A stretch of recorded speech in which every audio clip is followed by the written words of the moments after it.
Hi, this is Denny. Thanks for asking me some questions about how change affects our business at Berkeley. Change is a large part of all organizations. What do you, as a manager, feel the biggest struggle is within your organization dealing with change? Probably the biggest thing for us is changing that mentality of we've always done it this way. You know, there's so many things that come up, and the response from people many times is, well, we've always done it this way, and there could be a better way to do it. So our task is breaking through that mentality. What was the most recent change within your company?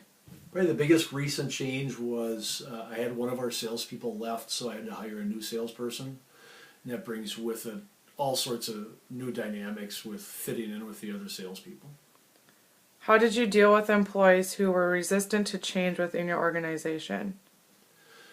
What what I've learned is best when there's a change in our organization with the current employees is to sit down with them and explain why this change could benefit them.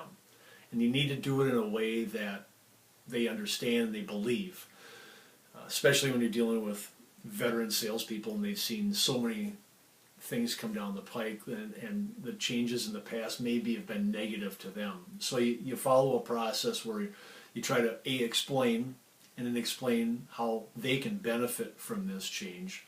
And thirdly, request buy-in from a personal standpoint. Just explain, hey, this is a direction we're going. This is how it can benefit you. And this is how you can make ultimately more money at it. And finally, I need your buy-in on this.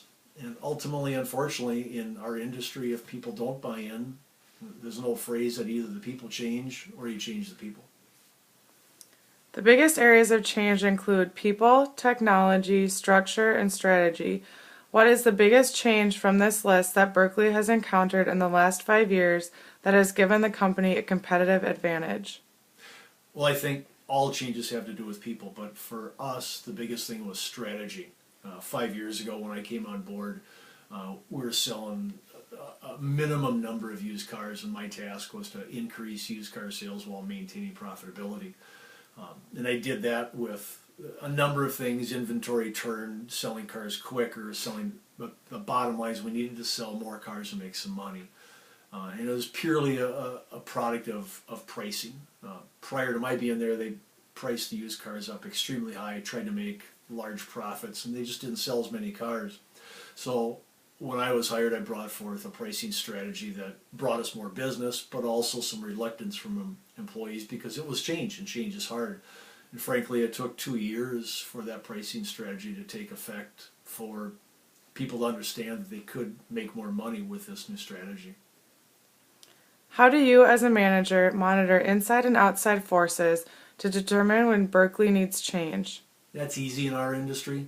If we're not selling cars, there's something going on, and we have to figure out what it is.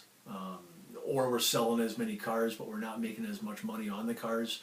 Yeah, the way we find it's easy to find out that there is a problem. The difficult thing is to identify why the problem exists and what to do to change about it. And really, the way to solve those problems in our industry is the age-old communication with other people in the industry. Hey guys, what are you doing that's successful that we're not? And there's always vendors out there that are going to try to sell you a program or sell you a process that can make you more money. But ultimately, what it comes down to is finding out what the other guy's doing that's beating you, and figure out what it is, and figure out a way to do it better than he is or she is, so you can make as much money. In today's society, many companies are offering more targeted products, requiring faster speed to market and more competition. How are you, as a manager, reacting to more targeted products for consumers within your industry? Well, obviously, we don't build the cars that we sell in a used car business, but to that point, what I need to do as a pre-owned manager is to anticipate inventory levels. I've been through 3 major gas price spikes. And that's a challenge, because if you've got 20 trucks in your inventory and all of a sudden gas goes up 50 cents a gallon, you can't just get rid of those trucks instantaneously. So you have to try to anticipate what's going to happen in the market. I read the futures every day, the commodity futures, to see what's going on in the world, to try to get a handle on what may happen from a commodities price. And then you adjust your inventory levels accordingly. The other thing I try to do is to keep an eye on what is happening with our new car inventory. If all of a sudden there's an influx of sport utilities in the new car market, that tells me that the price of new sport utilities may fall, which has a trickle down effect on the pricing of used SUVs. And what I try to do is to stock what I think are going to be cars that people are going to want. Give you an easy example. In the springtime, you always want to stock some $10,000 and under cars because people graduate from school and they're going to need cars. How would you describe the innovation within Berkley? One of the biggest innovations that we try to keep our fingers on is our internal technology. We call it a dealership management system, but basically it's just our internal computer system, so that if you're a customer and you come in and you buy a car, what we want to do is have a system in place so when you bring that car in for service, you don't have to give the service writer all of your information. You know, it's like, hey, you just did business with us. You shouldn't have to go through a 5-minute interrogation with somebody in the service aisle to tell them what your address and phone numbers are. And likewise, another side of that coin is, let's say somebody comes in for service and they don't pay their bill, or we have trouble collecting from them. We can make notations in our system so if they do business in other parts of our dealership that we would know that. Which of the 4 steps on fostering innovation do you believe you as a manager use the most within your organization? With overcoming employee resistance, I'd say it's exactly that, overcoming employee resistance. We're a business where we've had some people that have been here 25 years and then some people that are just coming on board. And whenever anything new is introduced, there's employee resistance. Either it's to a new employee or a new process. And it's following those steps to indicate to the current employees that, hey, things are going to be better if we do this. And it all boils down to one simple thing, and that's communication. Letting the people know what we're doing, why we're doing it, and how it can benefit them. Obviously, you've heard about Hurricane Sandy in the news recently. How has the hurricane affected your business, if any?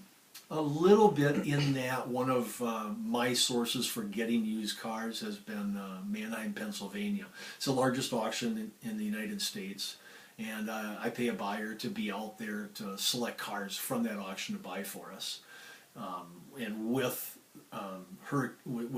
Sandy, what's going to happen is now all of a sudden there's going to be cars showing up at that auction. We would be acutely aware of maybe flood damaged vehicles or vehicles that have had some damage, because you don't want to invest a bunch of money in a car, get it home, and find out it's been in a flood and it's not worth anything. Lastly, what changes would you recommend for us becoming successful managers right out of college? Focus.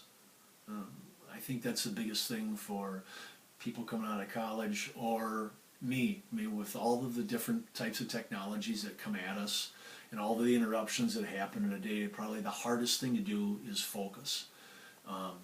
And that means focusing on the person that you're talking to. That means putting down stop texting when you're talking to somebody else. Let them know that what they have to tell you is critically important, and you want to hear them and you want to listen to them. So bottom line, if there's one thing, it's just becoming acutely aware of the importance of just focusing on that individual you're talking to. Thank you, Denny.